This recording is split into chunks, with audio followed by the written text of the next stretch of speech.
Туркија оди на избори нешто повеќе од 3 месеци по силните земјотреси што го уништија јужниот дел на земјата.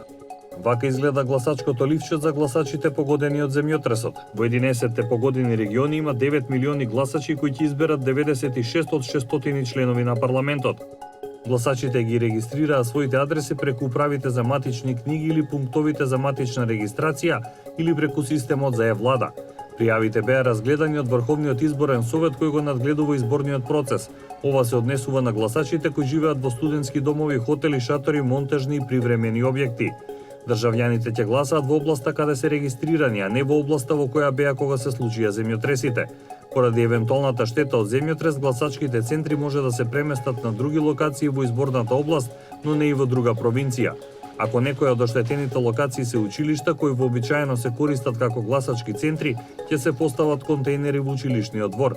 Измената на изборниот закон гарантира дека граѓаните кои ги изгубиле своите домови, но не можеле да ги пријават своите адреси, нема да го загубат правото на глас. Надлежните нагласуваат дека жртвите нема да ги загубат правата стекнати во периодот по земјотресот.